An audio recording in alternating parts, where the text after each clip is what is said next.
working on your lifestyle. I mean, let's hope the Wi-Fi here at Headingley it's Stadium strong. works. It's strong. The Wi-Fi is definitely. Oh yes, it's on. As I get the recorder. We're at Headingley. We kind of told you we were going to be here, but we're going to have guests. The main thing is, starting with League Express, in defence of the BBC on 4020, by 4020 magazine, nick this from your news agents.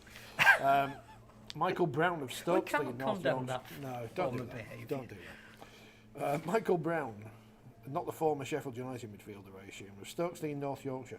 You know, when they repeat the big match replayed on ITV, Brian Moore reads out everyone's address in full, including children. It's like, when did they stop doing that on TV?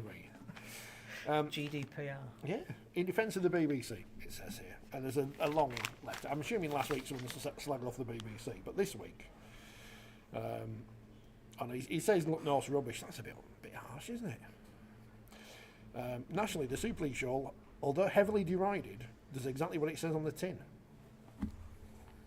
Just Super League. But, to my mind, says Michael, the broadcaster has always been a champion of rugby league, apart from John Inverdale. He doesn't put that out, in. Or Richard Bacon. Richard Bacon.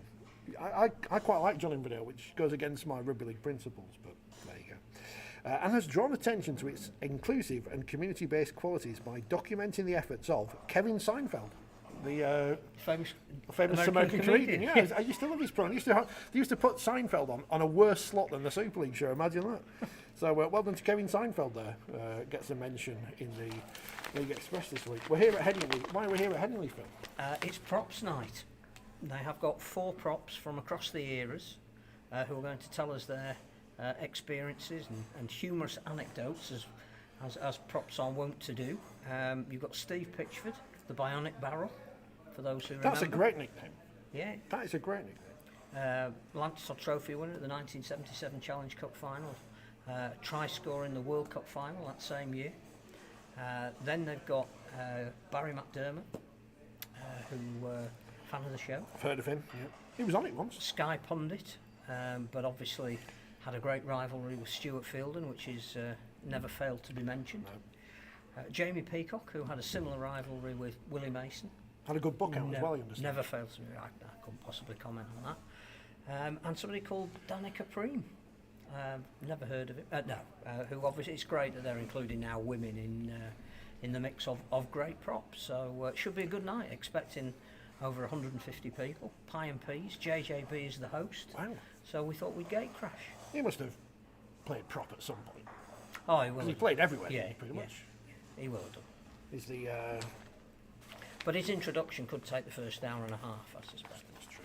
But it'll be good. Should be a good night, and hopefully they'll come on and tell us about it either before or after. We don't really want to talk about Leeds' performance at Hull KR, do we? Well, it won't take very long. Jordan Abdul, he's quite good at kicking, I understand. Well, I don't know what the picture showed on the telly for those who were watching it, but whatever it was 10 times worse in real life.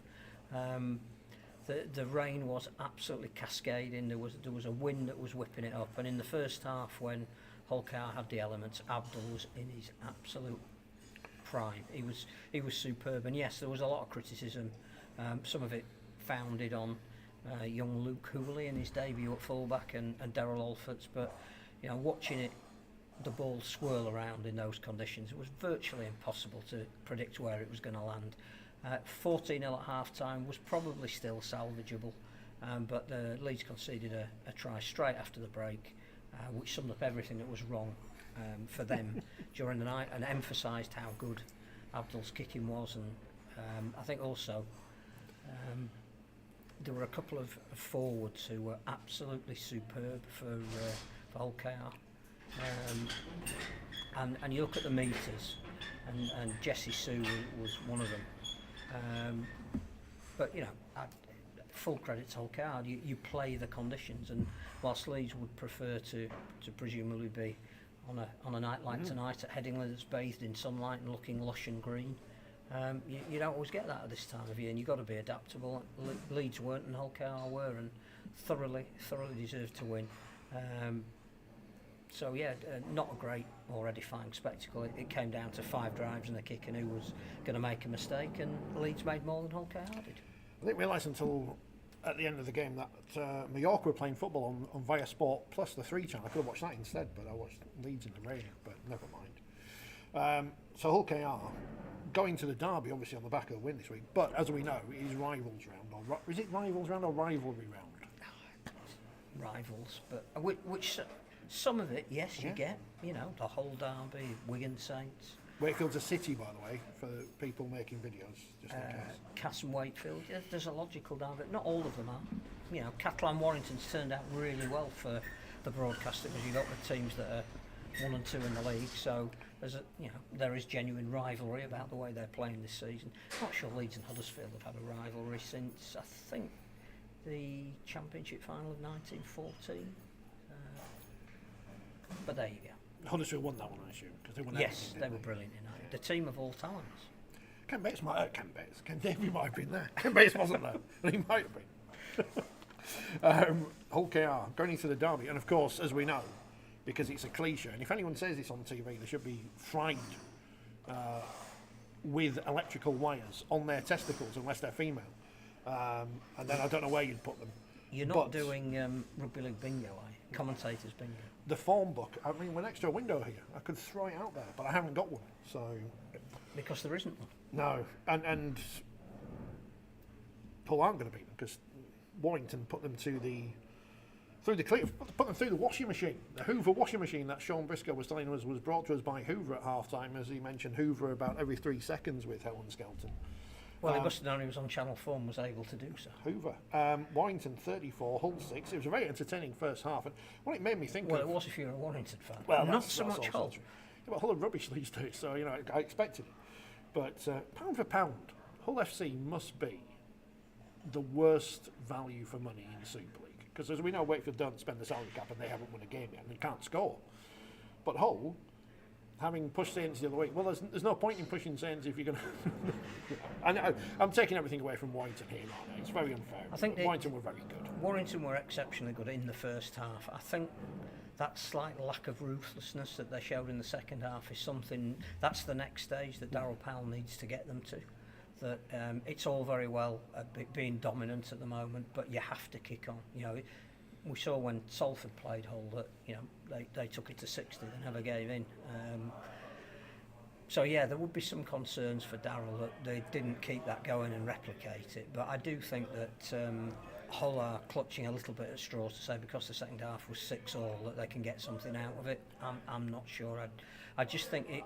You know, everybody said it beforehand, and it clearly was a case in point that what Hull are this year is what Warrington were last year, and that was emphasised in that first half. And it, you know, Tony Smith knows the job that he walked into. He knows that it's a dressing room full of people, most of whom aren't going to be there. He can look at what Darryl Powell has done and the side he has now got and recruited and the style he wants to play, and hope that he's given the time and the space and you know, the patience to do that. I'm just, again, I'm not sure it was sold to the whole fans that this will be a year where, yet again, you're going to have to put up with substandard performances to get eventually to where you want to be, because I think they've heard that for the last 5 or 6 years. Well, this is the mystery, isn't it? Is you can blame a coach, but you can't blame a string of coaches, all of whom are different in style. Yes, their recruitment is very... I don't want to say one dimension, but they seem to go for a certain style of forward, we know that. But something's wrong at Hull, and continues to be wrong at Hull, and has been wrong at Hull for a long time. So what that is, do I blame the owner? I don't know. Chief executive? I think, again, just collecting a group of players who individually are good and fill a brief, but you're not building or putting together a team and a culture and an identity is probably what Hull are guilty of, and certainly Warrington in the past have been guilty of that. It might get you at certain points a cup, but it doesn't build that longevity. There's no buy-in because the turnover is either too quick, or the players who tend to stay for too long probably aren't quite at the level that you need them to be at to sustain success. So I think they're in that hinterland at the moment, unfortunately. Paul says for the first time he's watched Warrington this season, he was impressed. I'm slightly concerned that what if it is their year? What happen? What do we do next year? Who do we get on to? I mean, I'd like to be Castleford because they never won the league, the championship, I should say. But even that makes no sense because they have won the championship. You know what I mean? They haven't been the champions of England straight. I mean, we're a quarter of the way through the season, so you can start to make some general judgments, and it's clear that unless Warrington alarmingly fall off the standard that they've set, or they get key injuries over a long term in spine positions, then they are going to be there or thereabouts. It's then the mentality of when they get into a game where everything's riding on it, and there is no, well, we can put it right next week. Do they have the characters? Be interested. Josh Maguire should make his debut in Catalan this week after his 7-week ban. Again, he's not a bad bloke to come into a team that's already winning. So it's just how you manage that. And I think they have got some good young players who are maturing. So Matty Ashton, Josh Thewlis, Matty Nicholson. They've played really well, I think. So yeah, you got to have a core of young people you can build a team around and some stars behind them. I think Stefan Ratchford looks comfortable. We've said on this programme before, Josh Drinkwater I think is the guy who hasn't had enough mentions but actually has been able to be that bridge between dominant forwards and George Williams doing what he wants. So yeah, it is impressive. All it means at the moment is they're in a position to win something rather than other clubs at the bottom who probably in a position not to win anything. I didn't like the look of Nicholson. I think it's the first time I've seen him play. He's a very, I don't know if raw's the right word, but you can tell there's something about him. I mean, I said it on the commentary, Kyle Amos said it in commentary, there's something about him who's going to be a future star, but not that I want to compare him to a Paul Sculthorpe or whatever, because it's far too big a... I think you can see why Wigan were upset when he left, because clearly they'd recognised that he was a potentially great player of the future, and indeed I suspect that Warrington will benefit from that. So it could be Warrington's year. And now Tim and Mark having a go at us here. This is not good. Tim says, looks like you've arrived early for the bingo in the cabaret suite of a cruise ship. This is the premier suite of the premier rugby league ground in the country. I mean, we've just been watching cricket. Yorkshire cricket are playing against some uni students. Oh, it's finished. I never played Barnsley College when I was there. I could have got a game here. It's finished. I think it was a draw. Mark says we would have got thrown out for dressing like bin men. This is one of my best shirts. Matches. It's not black tie, is it? No, that was told. It's pine peas. It's prop forwards. It's hardly likely to be dress suits. I'm having to lean forward to read the comments because the sun's lining, even though I've got it on my phone. Big test for Saints on Friday, says Paul. They really need to click now. The concern is growing among the fan base. I know Kev, who's he was negative when they won 4 in a row, and they could still win 5 in a row. He's always upset about something at Saints, but they beat Wakefield 38-0. I've not seen the highlights because I don't need to. I think Wakefield Trinity nil is our new name. It's like Stenhouse nil would be concerning. 4 out of 7. They've only scored 43 points so far this year, which 6 a game. It's clearly an Achilles heel, and then when they go behind, knowing that they're not going to be able to score points, it runs away with them. The derby will be interesting because there's 2 key players out. We now know, one from either side. So Alex Worms is out for a month. Jai Field anything up to 10 weeks. So who do you think is more inconvenienced by a star player? Probably does affect Wigan a little bit more, particularly as Cade Cust is now out indefinitely with his neck injury, and they'd moved Jai Field to obviously up into 6 to cover for that. So that is a blow for Wigan, I think, and will affect the way they want to play. Certainly at Lee, Field and French were brilliant. I suspect that 22,000 tickets already sold. It'll be close on the side. What we do know is it'll be an absolutely wonderful atmosphere, and it will be down to temperament that who copes with that best. Kevin, you're not late. We were just early. Don't panic. We didn't want to waste the opportunity. No. Up the wire. Next 3 games will judge whether to get excited or not. Yeah, I think that's fair. Yeah, 3 big games. And again, if you don't win them all, you still. No, and I think we said it last week, and Steve McNamara was honest enough about it this week, that it's when you suffer your first defeat, how do you respond to that? McNamara said that he detested the way his team had played, but he couldn't fault the fact that they'd shown enough to come back and beat Castleford. And if Warrington do lose either at Catalan or against Saints and Wigan, what they're going to do the following week? How will that affect them? You know, confidence is it's a strange beast in sport, and you can be top of the world one minute and then questioning what you're doing and why you're doing the other. So he's wearing a suit. he looks very smart. He does, doesn't he? You can't see him, but he's going to appear there. There he is, Mr. Jones Buchanan. And of course, it's good now because it's Easter and there's not 2 games, so Which we is can't fantastic. blame that. I think that is fantastic. I think that's going to not only improve the product over Easter and the rolling excitement, the narrative that JJB likes to talk about all the time, that we're going to have a game. You know, we're going to have 6 games over the 4 days, which is great. You can then roll them into each other. But, you know, the standard is going to be better because there isn't a second game on the Monday, and the standard the week after that is going to be better because that's the one that, you know, is almost unwatchable. Yeah, everyone plays pretty much on Good Friday apart from Castleford Wakefield on Thursday. That includes the Championship and League One as well. 2 games on Saturday in the Super League, Catalans Warrington and Leeds Salford, plus Cornwall Doncaster. So Doncaster get a nice weekend out in If Cornwall. you're going to have to go to Cornwall, go on a bank holiday weekend. Sunday, Leeds here against Huddersfield and Leeds Women versus York. And Which then I think has Monday, had great Halifax coverage Bradford. as well. Looking forward to the start of the Women's Super League season. Brilliant that they clearly have got to repeat the grand final as the opening game. We've got a guest for you tomorrow, fingers crossed. So there'll be an extra podcast later this week. So I think it's an exclusive, possibly an exclusive, but it's a good job we didn't speak to Jodie Cunningham last week. Not that we didn't want to speak to Jodie Cunningham, but it's just dumb luck. So Saints won, Wakefield lost. I mean, we're going to put 50 past Cass on Thursday. I mean, you can record this and prove it to me right. But again, this the week. phone book is going to go out the window. It is. Going to go burn it. We don't read books. Are burn you them. buying into the idea that it's virtually £1 million game a quarter of the way into the season, which I think is how it's going to be built up this week? No, because I just looked at the league table and apparently Castle have lost 65 of their 7 games this season. So, That's a good percentage. It is. So if we go on percentages, no.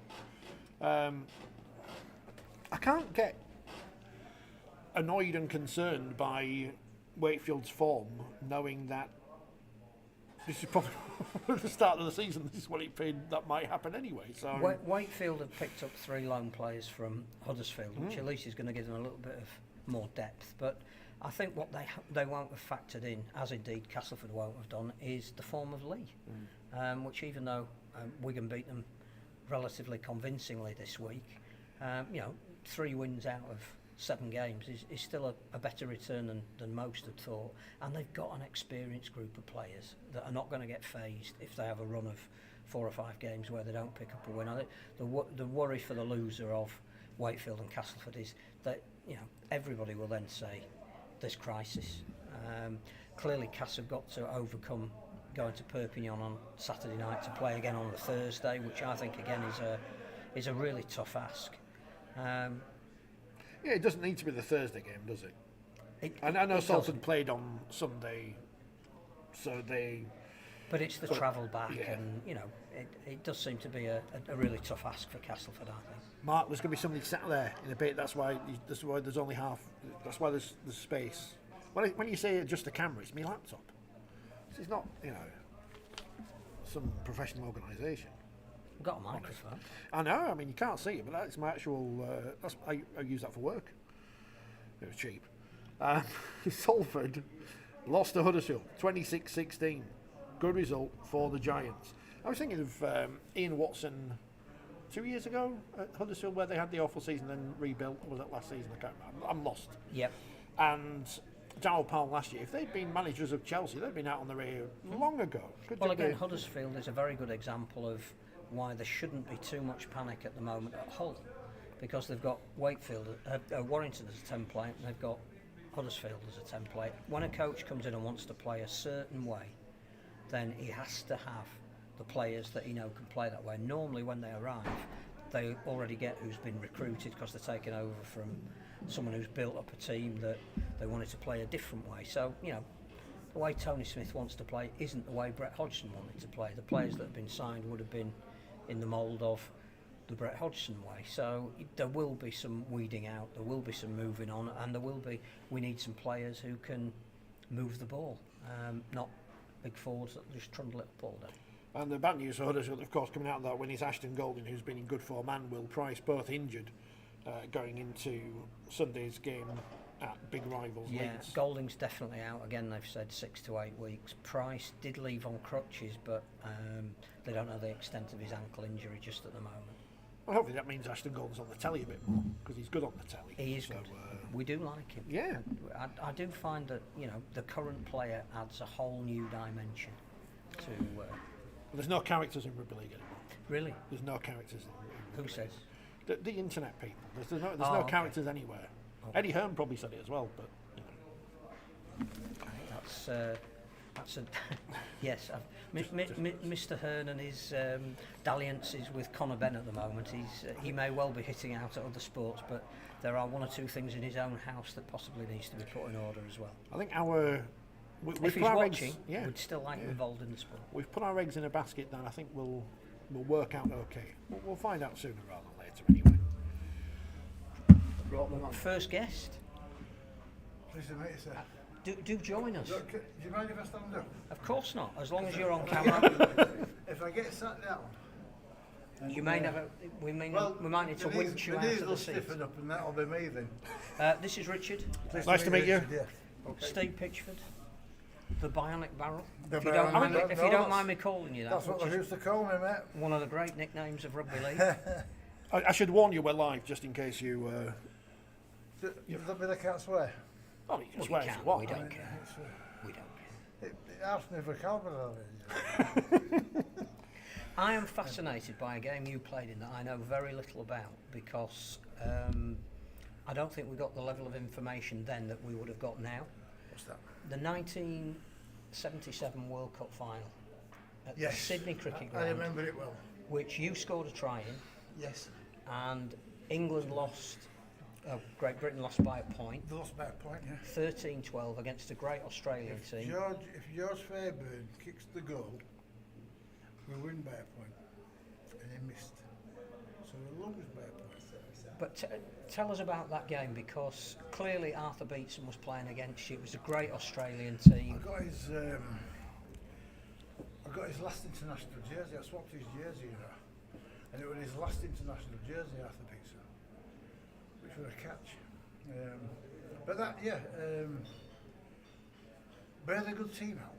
It was as good as we could have put out. I can't remember his name from Huddersfield. Billy Thompson.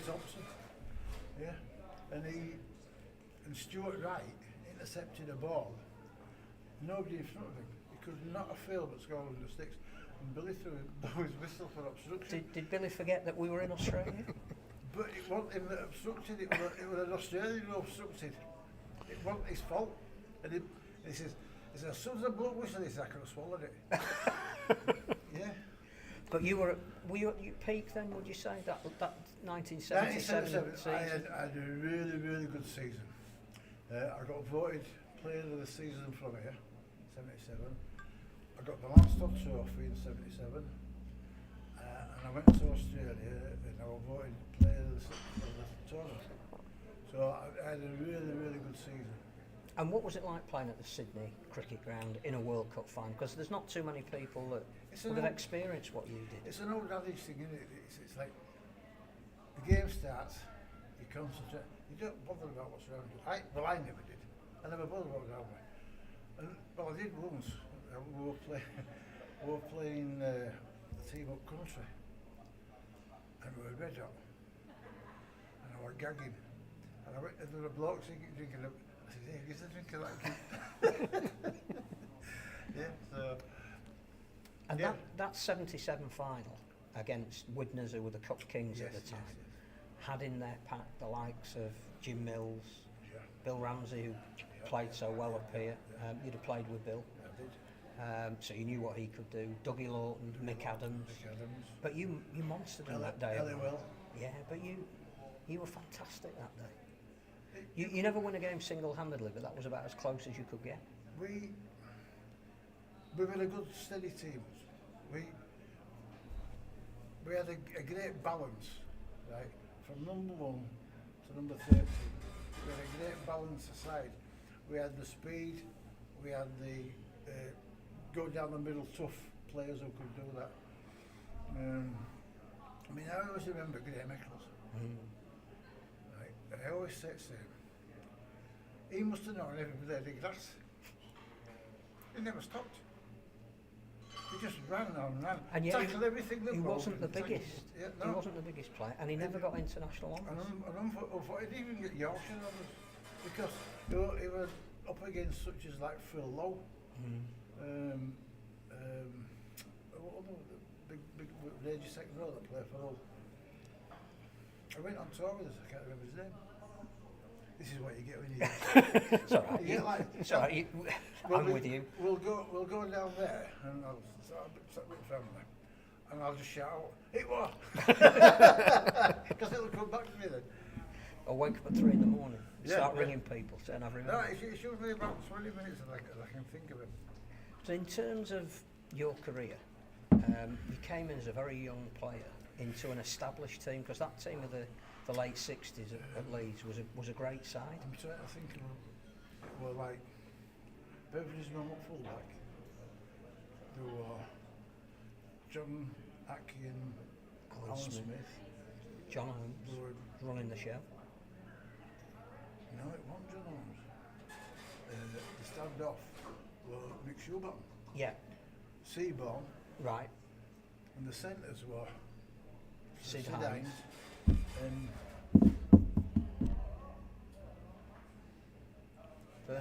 Bernard Watson. Yep. They were three quarters, and pack were Mick Clark, Tony Crosby, Kenny Ayre. Kenny Ayres, Albert Ayre, Bill Ramsey, and Ray Batten. So as a young kid coming into that environment with the likes of David Ward and Roy Dickinson, Yeah. that must have been a perfect apprenticeship for you. Well, it was a few years before then Sue showed up. You paved the way. You see, what happened was that we had the Black Pearl, who were coach, Roy Francis. Right? And his idea of coaching was, if you're good enough to play for Leeds, it's like I got my chance because Kenny A got injured. So I was number 10 for second team, you went into first team. And if you weren't good enough, what are you doing here? That was. So he wasn't teaching you how to play. The expectation was you already could play. Yeah, I would, you know. But as it went through, there were such as Graham Eccles, John Holmes, Phil, who went in second team, Les Dill. They more or less, Graham Eccles, they more or less went in and fitted in. Whereas I had to play for the players. I had to, because anybody can put your head down and run, can't they? That's not hard work, you're putting your head down and running. But yeah, I got my chance, and I did all right. The first thing that Roy Francis said to me, you know, he says, "What do you think you're doing?" But it was pre-season training. He says, what are you doing? I says, "I'm going up." He says, "You'll never make a rugby player, you." I said, "What? Oh, right, thanks." And then he went to Australia. So I got my chance, and when he come back, I was already in the squad then. So you got your chance under Derek Turner? No, I didn't like me either. Did he not like you either? No, You weren't hard enough to play for them. I wasn't dirty enough Yeah. to play for the Victoria. Because you wanted to play rugby, you didn't want to necessarily take your opposite number out. No, I wasn't bothered about knocking people out. I wanted to play the rugby. But Derek signed a lot of players. He signed some players on that were good footballers, don't get me wrong. Right, that could play football. But Tony Fisher. He always had in his pack the assassins. Tony Fisher. Yeah, well, he got Tony Fisher, he got the kid from Featherstone. Number 8, goal kicker. Terry Clausen. Terry Clausen. I thought you meant Gary Hetherington. No, he likes to knock a few out. In terms of your extended run then, did that come under initially Eric Ashton, because he was here for a year? Or was it but after Ashton Eric didn't had like gone? me. Eric didn't like you. Did anybody like you? Steve Hines liked me. I played, one season I played about 17 or 18 games straight off. And then it was like, no, you're not my material, off you go. And the thought keeping me sweet would be, but it won't. I won't bother. I wanted to play for Leeds. I wanted to be out there. So you were happy to play in the A team if you weren't playing in the first Yeah, team I and was wait quite- for the next I was opportunity? quite happy. So Yeah, you'd have yeah, hated dual registration or yeah, going out on yeah, loan? but or- the chances would come, and I know that. But like the conversation, like I say, our pack, we had Mick Addison, David Ward and myself in front row, which were the power, right? The stoppers. You know, we blocked middle of the park up. Then we had the fabulous Kay Reckons. Phil Coxey. And then when we went to Wembley, we had Stan Fernley Yeah. and David. No, Mick. Mick Stanford and then Mick Crane came the Mick following Crane, year. Yeah. And we had the power, the guile, John Holmes, of course, right? Kevin Dick. He was a player of his own making. He did a lot of good things. He was like another forward, Kevin. He could stop anything. You know, if you run at him like you could get tackled. That was simple. You know, like you say, run at Littlands. Nah, not Kevin. So you mentioned Mick Harrison there, arguably one of the toughest players, certainly I've ever seen. Yes, yes. But came to training in a Mini. How the hell did he get in it? I don't know. I think they had a mini car. I think now we got it. To be quite honest Half with an hour apparently to get out the car before you did any training. you. Yeah, well, I could imagine that with Mick. But yeah, Was he as tough as we thought he was? Didn't take any liberties with Mick. And what's he like to But play the thing alongside what- somebody like the that? thing what? Nobody took liberties. No. He didn't allow it. He didn't want it. He didn't allow it. So that if you wanted to go out there and play rugby, you were your man. If you go out there and rough it up, you were your man. Great player. Great for us. Hey, how you doing? All right, old lad. Nice to see Good to see you. Yeah. You good? Yeah, fine. How are you? You all right? All right. Hiya. You're now live. Oh, that's good. Just don't swear. No, that, have I just jumped? It's nice Have I just looking one. interrupted? No, it's all right. It's fine. Yeah. We're very laissez-faire around here. Yeah. We were just talking about Mick Harrison. Oh yeah. You'd remember Very. one of the toughest prop forwards that ever played the game. But it was good for him. It would have It been. was good for David Yeah. Rod. Absolutely. I was very fortunate not to have to scrummage again. But he was you could hang yourself on him. You know what I mean? He was No. a big, strong, powerful Nobody man. wanted to mess with him, did That's they? what I've just said. Exactly the same message. Nobody took liberties with Mick. Which, if you're playing alongside him, is fantastic. Yeah, but there's that No, because- they wouldn't take liberties with Mick. They took liberties with you. What do you think all this is about? They won't take liberties with Nine. Then. Yeah, but Sid would have sorted him out anyway. Ooh, Baz, how are you? That's good. Gareth, nice to meet you. How are you? Thank you for joining. Oh, is that it? I'm done. Well, we're just very grateful to have had you No, on. listen. Just send the check to. Check? You'll be the first. If you get a check, you'll be the first. Thank you very much, gentlemen. Shall we go same time, or how we doing, Oh, gents? go on. Are you all right? Oh, how are you? Good. Good. Always great. Does it mess your? No. No, I just Dictating your podcast do I'm saying you can come on with us. all together. Look at that, everyone's here. How are we? We're good. All Looking the forward better. to a good night. Oh, there'll be some stories Yeah, tonight. I love won't it. I love it. And a sign of that era. So he's seen him. I've not seen him for a while. He's like, what does anybody want to listen to me for? there? Well, he's just told us what, Yeah. quarter of an hour of gold. Yeah. No They're brilliant, coaches, aren't no coaches liked him. That's, No, and as well, I think that era, it was a pure, they were part-time, but it was, I play rugby, I love what I do, and then at the weekend, I enjoy myself. Well, the other thing he just said that was really interesting is they only ever wanted to play for this club. Yeah. So there was dual registration wouldn't have worked, going out on loan wouldn't have worked. Yeah. He was happy to sit in the A team for Yeah. however long it Yeah. took for the coach to bring him back. Yeah, And we sort of lost a little bit of that. absolutely, because it's a business, isn't it? And it amazes me, and we're here on behalf of the Players Association, and I love it, I value and hold it in really high regard and esteem the role that I play within that, and I love it. But what I'm always envious is when you see the lads from the 70s and the 80s, and there's a table of 15 of them. They've all grown up, they've played amateur together, they've played schools rugby together, whether they're from that side or this side, they know each other intimately, and it's How a, about you in a 10 good years? era. What? Sat Me- around the table, sat 70 round the years t- old. well, it'd be me on Sunday afternoon. Exactly. I'm here on So Sunday therefore because that'll Willie be you. P's leaving. Yes, there's So a bit to do for him. there's a Which table is of his era there. So yeah, I'm looking forward to a Gonna few, miss few him. shandies. He's given great service, Willie, and Well, you'll know from being a Wakefield fan. I mean, I have the utmost respect and always will for the fact that he obviously wasn't paid what he was told when he played in 2000 and still stayed in 2001. yeah. So, as much as obviously I don't enjoy Leeds winning anything, you know, maybe a little You tear started up. to enjoy Leeds winning stuff. We've been through this, it's not the men. But when he won the grand final with Leeds, you know, it's a little. Yeah. And there's always a bit of that as well, isn't there? Because he was, you know, another It's the reflective word pride, isn't servant's it? a strange one, isn't it? But he probably was at Wakefield getting paid to, well, wasn't getting paid to do a lot of work, so he'll always be there. I first met Willie when he was about 17, I was 18. I played over in New Zealand with Barla, and we talked about it a couple of weeks ago, and we shared the field, we did what we did, parted ways, never expected to see each other ever again because rugby league's like that.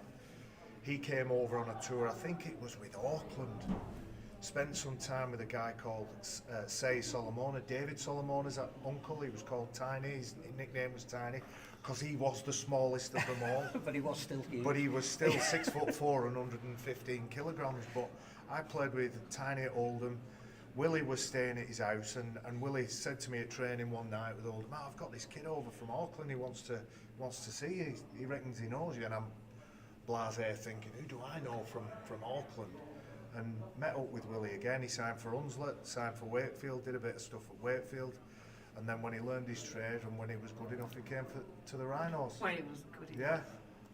Talking of Oldham, massive change. Yeah, he's done the unthinkable, Mike Ford. He's managed to get hold of the club, and I think there's a lot of goodwill around Mike now, and I don't want to rubbish and disrespect anybody else's contribution, but it needed it, and it needed new energy, it needed new people, new voices. Move back to Boundary Park. That is important because it's an OL postcode, and although Staley Bridge is only a couple of miles down the road from me, it still didn't quite feel like it should have done. So yeah, I'm pleased for Fordy, and a lot of Oldhamers will get back involved. If He he actually rang me a couple of days before, and I went, Jesus, you must be struggling if you're asking me to get me boots back on, as in help out with the squad. But I've only been play then. no, God forbid, no. I'm 50 years old. I'm 51 in a bit, Danica. No, Never say never. my shoulders are made of biscuits. We've had this I conversation, don't pretend haven't to we? be soft now. Not to play, but just to have an influence on the players and what have you, and maybe do a little bit of coaching. I haven't said no, but I've said not yet.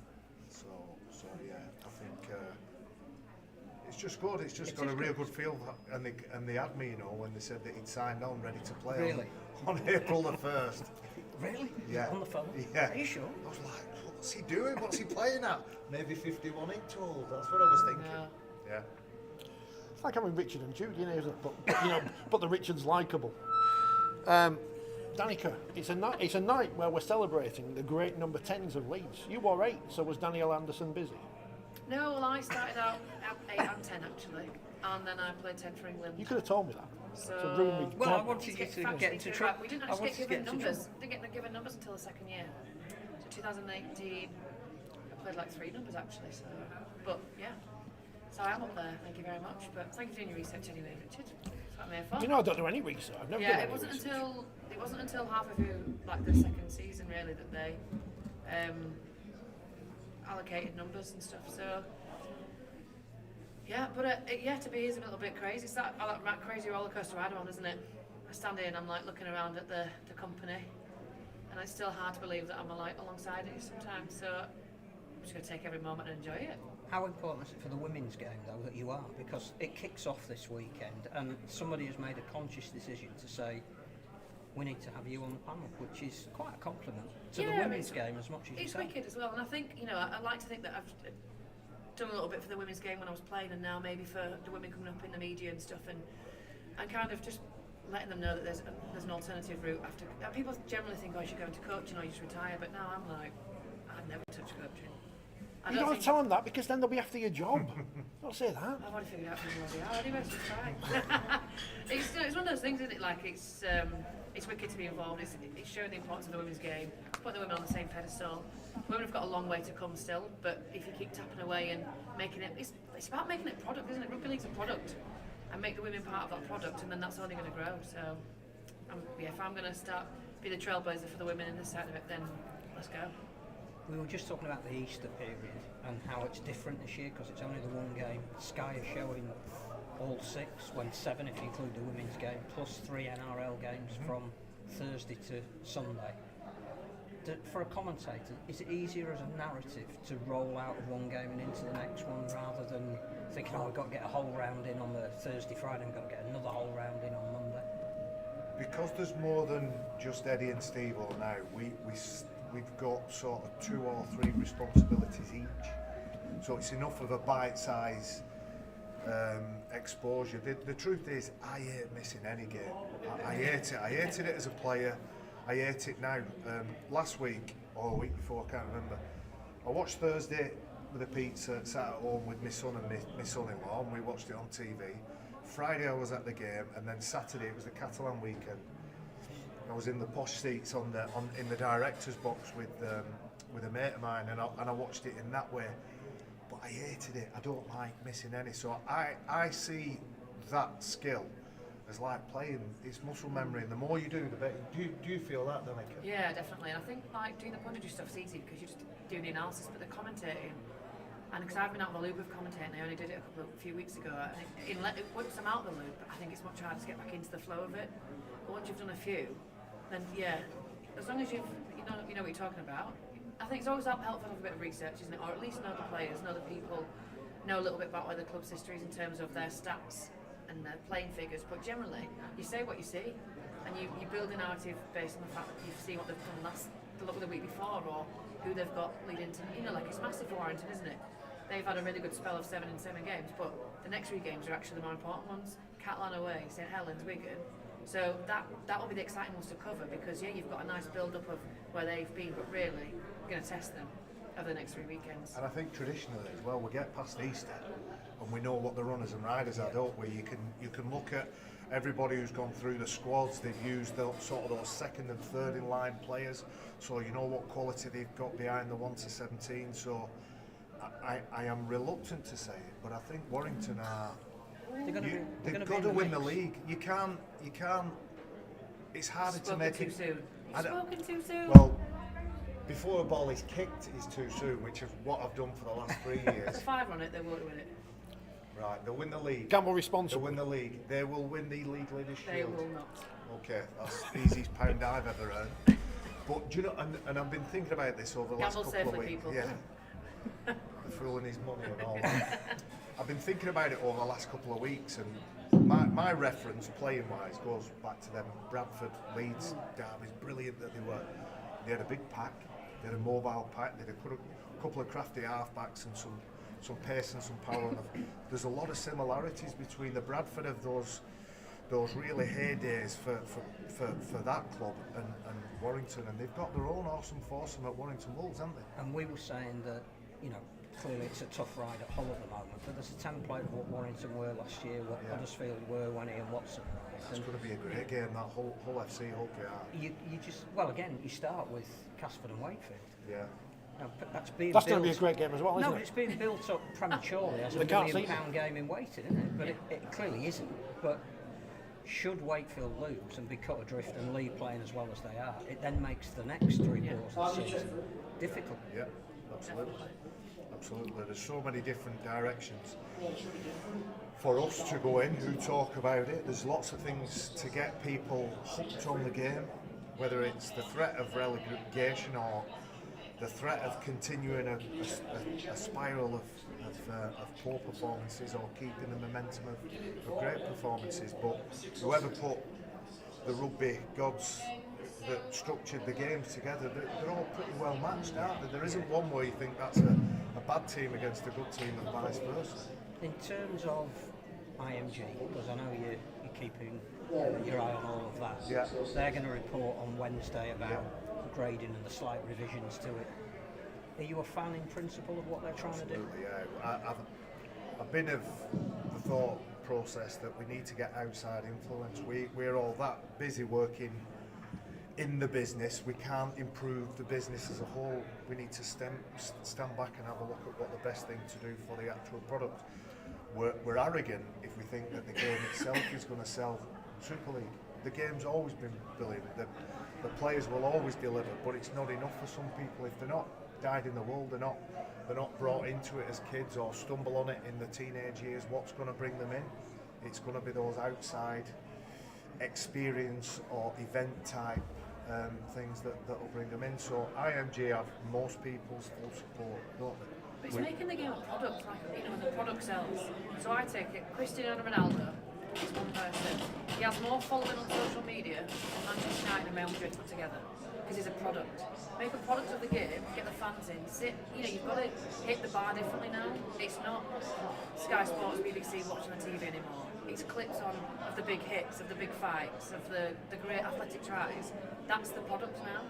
And the more people that you get watching that, the bigger the game's going to get, the more you include the fans, the academy, the women's, whatever it is you need to do, it becomes a business and an entity, doesn't it, that people want to then commit to, either as a fan or as a sponsor or as an endorsement or whatever it is. So an investment, and make it a product, and then it's going to sell.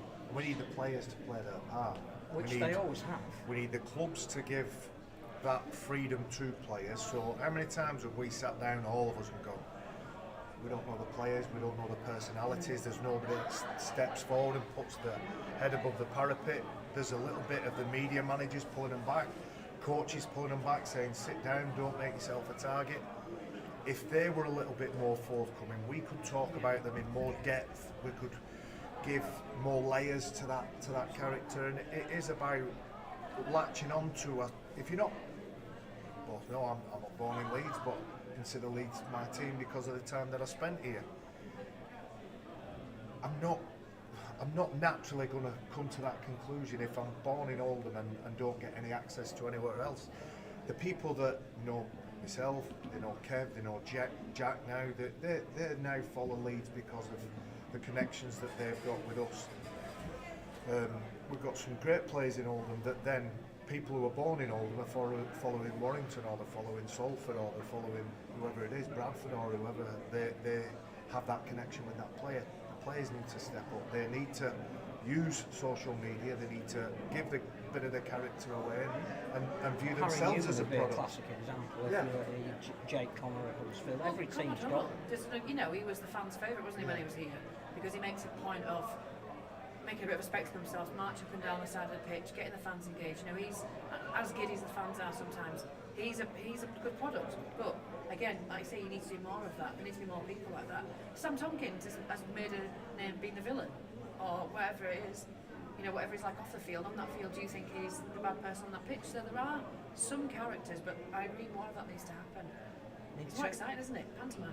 In terms of building up rivalry round, you've done your promo for Sky, and a lot of it does have the physical elements from your time. Do you want me to endorse violence? No, but what I'm saying is I'm happy to do it. it's really interesting where the line is between there has to be some aggression because that's the sport, but we have to now look after the people that play it because of all the surrounding potential litigation with concussion. So you've promoted it with that physical element, but it is something that we're not obviously. Which answer do you want, Phil? Do you want me? Do you want my It's answer? passion. It's passion, Whatever right? you believe. Passion and competitiveness. You're not here representing anybody. I know that you are a fan of not taking all of the physical intimidatory elements out of the sport, because then it isn't the sport. But it's tough now, isn't it? Because it's a It different is world. tough, but it's not something that we can't get over. My second sport is the UFC and MMA. I love that. Boxing Yes, to a lesser the extent. question is yes, he loves the bit. Yeah. That's what needs to come out. Boxing to a lesser extent. That's going to work. That was well. good. Yeah, boxing to a lesser extent, because I think it's a little bit more pugilism and hit and not get hit. But I like to see somebody get knocked out. I like to see blood and guts all over the canvas. I can't be the only one that likes that. But by the same token, those people that sign up to be MMA fighters, boxers, bare knuckle fighters, I don't see any of them suing the relative governing body. That is the extreme in it. That's the 10 out of 10, and we're somewhere lower down that scale now. Somewhere in the middle is the place where we need to live. I'll be honest, if you are suffering with some of the consequences of a professional sport and a life in professional sport, to a certain extent, you know what you're doing. And I know I'm not going to get everybody to agree with me, but that's just my thoughts. My thoughts are my body is smashed to bits now, but I'm not complaining. I loved every single second of it, so we've just got to find the right balance, haven't we?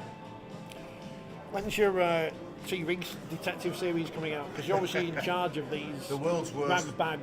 The most horrific picture known to man. I was going to say boy band then.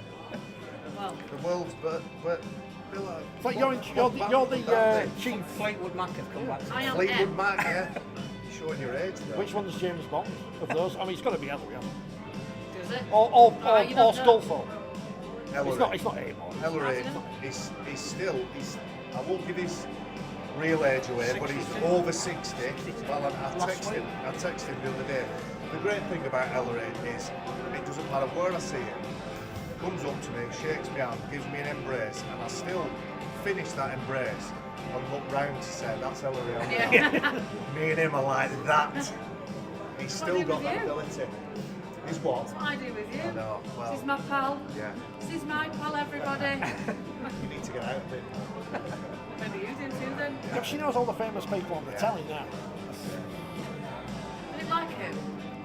Adam Hills, Helen Skelton, Sam Tompkins. Oh, it's not that. You get invited to restaurant launches in London, in fashionable Yeah, but I'm quarters. sat next to Kyle Barry Amor, McDermott. Mark Wilson. They're all those Next famous. to his bars, aren't I? The reason I started playing rugby. Well, I mean, he's our favourite out of Baz The and reason Tess. I ran away from my first fight. That's not much of a bar, Well, is no, it? because after the women's grand final last year, I said to Terry O'Connor, come on the podcast. And he said, oh, I don't do podcasts. A week later, he's on a podcast. So he's a liar. He's So a we'll put liar. that out there. Got it on there. He is a liar. He said he had signed for Wakefield if Andy Kelly had stayed as coach as well in 2001, but I don't That's believe a that lie. either. Yeah, And no that's one's a going to lie. sign for Wakefield. Shock. I could fill your podcast with just slaughtering Tez, but nobody wants to listen to that. I think Jared doing well, by the way. Yes. Yeah. Really. Incredible again at weekend. 58 tackles, Unbelievable. And he got his 80 minutes. first 80 minutes, which was something that was important to him, but important to the team because with the loss of Cruz leaving now, Rowan Smith doesn't have to cover him on the bench with a fear of him blowing up. Although he has got Corey Johnson if he needs Yeah. him, who looks like he could be a tackle. Yeah. Rob Burrow used to always talk about Corey Johnson, and when he left and sort of got disillusioned for a spell, Rob thought it was in great shape. So Well, Rob's recommending him, that's good enough for the rest. yeah. Prop forwards, what do they make of short kickoffs? Fans, not fans? I don't have to worry about them, so... Well, no, but if you were playing, that's what I mean. Yeah, but Baz ain't going to face one now either. Yeah, but then you face whoever's in front of it gets it first, don't you? If I'm on the second phase, that's fine.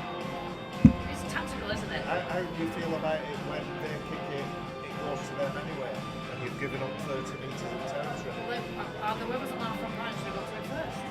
What if they don't? What if that's you though? But what if they don't? What do you feel about the consequence of a short kick-off? So I've got to run them forward a little bit, but then Did you nearly drop the F-bomb then? no, Really it's not. swore then? Never. I would run up and then I'd be like, oh bloody hell, this is a bit hard extra work for me. Then I'd smash them back. Then what I do is I make a really big tackle, so I push them back 10 metres anyway. Kick it longer. I like the trick shots. I do. I'm interested in the evolution of this team on what we saw over the last 2 weeks is a team that can play on a dry pitch, passes sticking, trick shots working, unbelievable entertainment to watch, as opposed to wet, windy, greasy ball where nothing went. I wouldn't for a gold pick have been Luke Cooley or Darrell Olferts at weekend. No. To be fair, like that weather was a lot worse in person than it looked on TV. But you were in hospitality, weren't you? Pardon? You were in hospitality, weren't I you? was, yes. You did come to the grandstand. I I came and sat with the normal people. I wouldn't say We that. were, I wouldn't we say were it with the normal We were 20 people. metres underneath the stand and it was still sideways rain. Yeah. Do you know what I That's mean? just Hull. It was horrendous. No, I've been to Hull KR many a time and had a good time there. Apart from that day when it was a Challenge Cup against Castleford, it was a 90-minute game, or a 98-minute game, and it was Baltic. And I was up in the gantry, and it sways that gantry. It's the does. worst gantry in the world. It moves when everyone claps. Yeah. You like that? I had a fear of heights. It was my first commentated game. It was a 98-minute game, and it was freezing cold. I could have shed a few tears if I wasn't so frozen. Yeah, but at least you were getting paid. I assume. No, I do it for fun. Would you? Nobody take that. Yes, No. delete. I mean, the first thing that strikes me now is, in this world of podcasting, why haven't you two got a podcast today? I think that'd be a great idea. You should get on to I listen someone. to a lot of them. I listen to this every week. I do. I've got a dog, and I've always walked dogs, and I've always gone out and walked and ran. I'm training for the Rugby Marathon, so I'm listening to at least one podcast a day. So I don't know why I've never bothered with a podcast, other than I'd probably get myself sacked. I've never Well, been that pays past me the 9 mortgage. o'clock watershed-esque type of podcast. There are Well, I lots swear of on the people Super League out- once, and also, sorry. we don't want to water down the market, do you know what I'm saying? Like, you guys are all doing really well. If we did, Oh, we'd take it. that's a Do you know what I'm buttering saying? up. Butter, I So know what basically you- we're doing you guys a favour, aren't we? Yeah. Oh, sorry, sir. Who's going to win the Women's Super League? I mean, I know what you're going to say, but No, you don't. I'm going to say York or Leeds, actually. that's I think that's they're the right big two. answer. I think they're the big two. Saints can do it. They've got through the academy girls. I think there's a bit of a restructure going on there in terms of the coaching, their players. Leeds have signed really well. York have signed really well. What both clubs are doing in terms of making the women elite athletes is very good. I'm not focused on the payment thing, so I've got my thoughts on it. It's great that we've got a bit of payment, but it's not, please, it's not full-time employment. We've told These them girls that. are not We've told them. professionals. We've told them. It is a winning bonus of a nominal amount which might pay for a bit of petrol, but it's in the right direction and that's what we need. I don't want to take anything away from the fact they're getting paid, but I don't want people to think these girls are now professional, because they're not. But I think what both clubs are doing, I think what Clint Goodchild's doing at York is just phenomenal. He was here at the women's launch on Tuesday, but he's walking around, he's speaking to his players like he's calling Kelsey and Sinead the bosses. He's like, hi boss, how's it going? Like, his respect for the women's game is phenomenal and what he wants to do, but he's business minded. He knows that the women's game is a business and it can be. So he's invested in it. Much like here at Leeds, I've always been the front runners of the women's game and pushing the women. So it's between the two, and I think all three, well, the Challenge Cup final and the Grand Final will be between those two, and it'll be down to the wire who gets to lift the league leaders. I think it's one of the most exciting parts of the game, the women's game at the minute, because we always talk about increasing the bottom of the pyramid for participation and for spectators, but everybody who I meet, the lovely girls, but much like any rugby lad, you know, you've had Steve Pitchford on here before, we've sat down, all lovely lads, you get over that white line and that's it, the murderers and serial killers, aren't they? Which is part of the Jekyll and Hyde attraction of playing rugby. You can be who you want on there, but I'm delighted to see that we'll give young girls aspirations Yeah, and somewhere that's to go. We've always been inclusive in rugby league. I don't care what anybody says, and I know there's been sticky patches with different, you know, the 70s and the 80s, and I've listened to some of the things that players of colour have had to go through. We've worked our way through that, but I think we've always been inclusive because we can't afford not to bring everybody in. Well, the love of the game is greater Yeah. than any discrimination that people might have. Yeah. So if you want to play our game, Yeah. we'll stand We're behind. miles. I'm sorry. We're right behind it with Sky. We're broadcasting quite a lot of games, including the first one this summer. I'm on the international game. I'm doing the comps for the international game in a couple of weeks. So I'll do my research and look at and canvas some help from Danica, who helped me on the last women's game. But I think what we've got to do is embrace, encourage, and anybody that's got that mindset of it's a man's game. he's going to get left behind. And it's unfortunate, but that's what we've got to do to move forward. You know, that was the strapline of rugby league in the early 80s, a man's game for all the family. Yeah. Brilliant. Well, I suppose it is, but if you think of the theory of a man's game and the meaning of a man's game, back then it's for men. Yeah. What it means now is you've got to be of a certain mindset, haven't you? Hello. Hello. How are you? You are right. Break Just of doing play. this podcast now. With 2 minutes. All right, no, I asked you. Arguably the game of the weekend was the wheelchair game between Wigan and Leeds. Well, that was crucial, wasn't it? Because Wigan, beat Halifax. Yeah. Is that Who right? obviously are top of the chain. No, it's okay. Thank you. So I thought it was going to be a really important game to see where Leeds were and top of the wheelchair. And Saying arguably the game of the weekend was Wigan and Leeds wheelchair. But that, Went that to was last it. 5 It was minutes. but it was important as well. The fact that Wigan made such a statement against Halifax the week before, Leeds had to lay down a marker. And I'm not saying they only just did it, but it was really quite tight. Which, again, similarly to the women's game, instead of having a couple of front runners, you've now got the game again. It's the platform is it's bigger. People playing it is a lot bigger thanks to the World Cup, which has been the biggest catalyst for.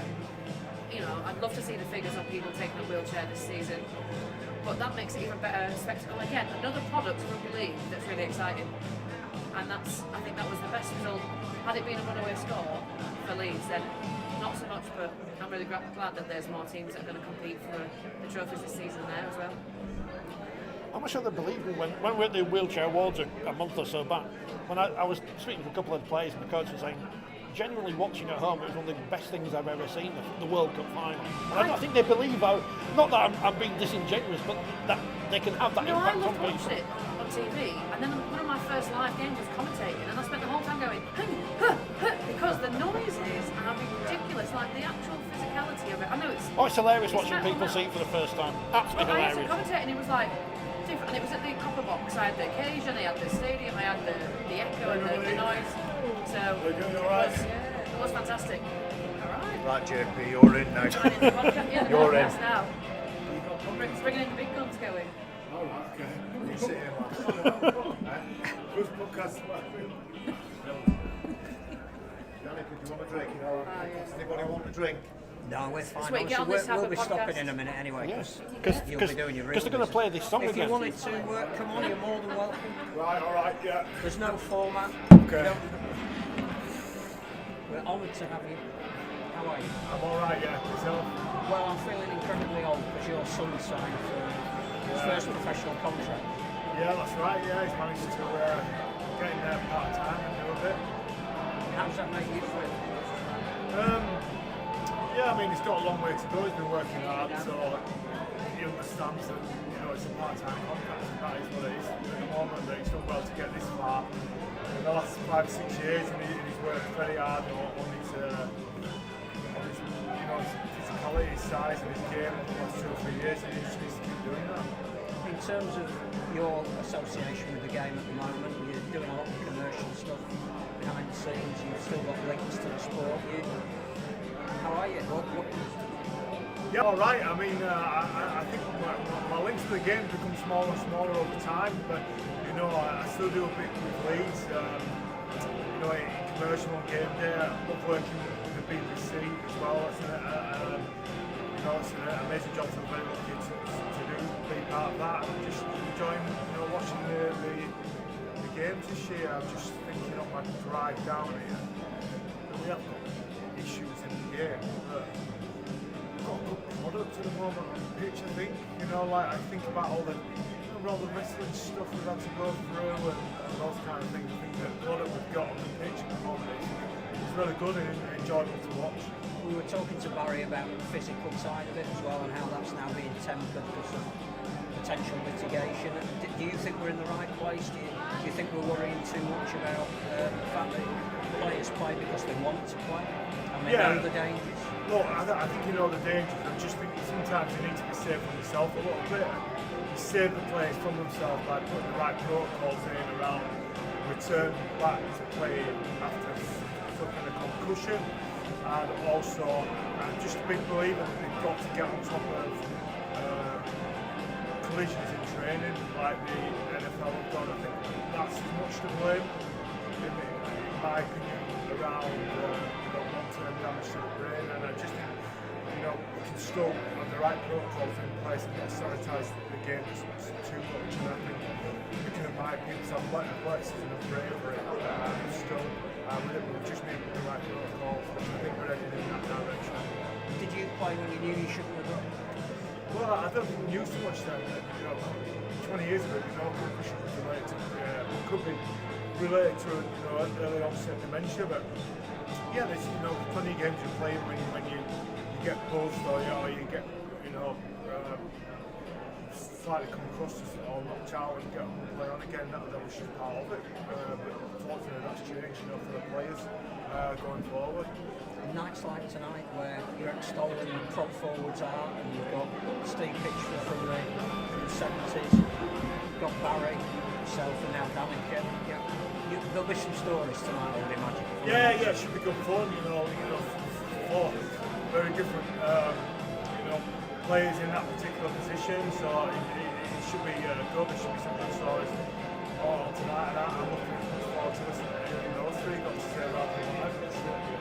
The ultra challenges that you do, you've done a couple of double marathons, running around London and all that kind of thing. Is that as much that you need to keep that competitive edge for you personally, as well as the money that you're clearly raising? I think maybe when I first finished playing, that may have been the case. You needed that physical challenge on the weekend at the end of the week, but I'm over that now, and I like doing it. I like running just for running's sake. I'm keeping myself healthy, and I like being involved in raising money for charity. I think I particularly want to be famous. Through Rugby League, we have attained some level of celebrity, but I think it's about using it in the right way, and I think that's a good way to do it. So charity. Jeremy, can you just sign Rob to go? Well, they're going to kick us off in a bit, aren't they? Thank you. All right, pleasure. No worries. Brilliant. We need to mention Dewsbury because they beat Widnes in the Challenge Cup. I don't think we mentioned Wigan and Leeds, but